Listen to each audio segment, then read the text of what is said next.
Yo guys, nag-vlog lang ako guys dahil gusto ko kayong patingin ng Happy New Year. So nakita nyo guys yung gift nilagay ko sa kotse. So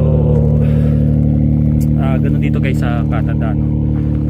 Ewan ko kung nakikita nyo, nag-i-snow ata, pumapatak yung snow. Nakita nyo ba?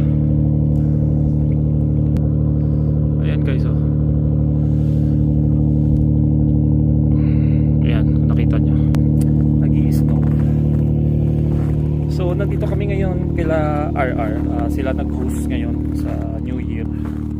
So tapos exchange gift, may mga gift namin, bigayan, palitan. So yun ang difference guys ng New Year dito tsaka dyan sa atin sa Pilipinas.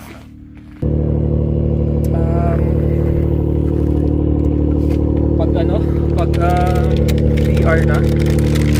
PR na tsaka settle na dito sa Canada guys, uugaliin kong tuwing Pasko tsaka New Year uwi talaga sa Pilipinas, kasi iba yung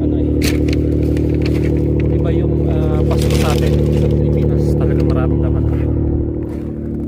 mo yung tawag dito,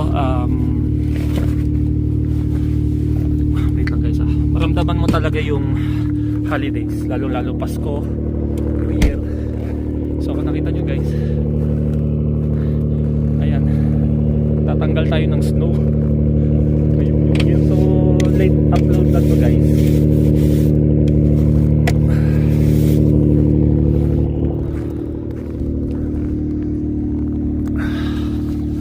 Sobrang lamig guys, wala akong food,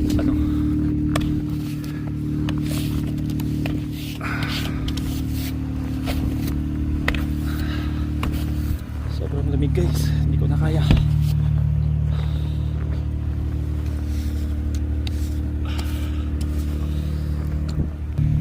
So nainggit lang ako guys sa mga nanonood dyan, mga New Year dyan sa atin sa Pilipinas. Ang saya-saya nila. So paano guys, drive muna ako guys, uwi muna kami. Mga family ko dito guys sa Edmonton, Canada. Happy New Year guys, Happy New Year. Saan kayo? Palagay dito kayo, ito yung dalawa, no? So ayun guys, na drop off na namin yung mga kaibigan namin dito sa apartment nila. Kami lang guys, parang banding lang, lagi lang din namin ginagawa to kahit walang okasyon.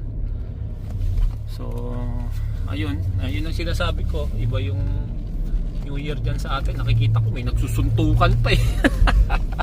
May nag-aaway pa eh, mga suntukan lalo pag mga lasing na eh. Tapos tatawa ako dun sa mga nagmumotor, yung mga nagpapaingay ng motor. Natural, New Year, kanya-kanyang paingay. Iba napipiko, nag-aaway-aaway, pati motor dinamay. So dito kabaliktaran guys.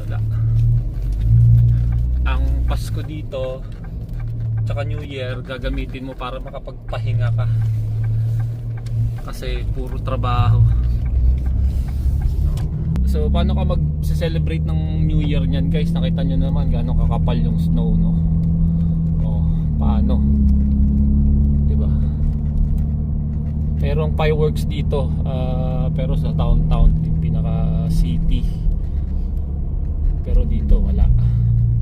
So kung gusto mo makarinig ng fireworks sa mga paputok, pupunta ka dun sa downtown, pero mag-aantay ka ng countdown, tatambay ka dun. Kaso sa labas din, sobrang lamig din. So hindi kami nagpupunta dun. So yun guys, nakauwi na kami. Thank you sa panonood nyo, at thank you sa another 1 year na panonood nyo sa akin, suporta nyo.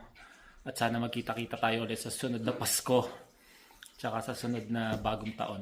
So thank you guys, binabati ko kayo ng Merry Christmas ulit at Happy New Year. At thank you sa suporta nyo ulit. See you sa next vlog ko. Bye bye, peace.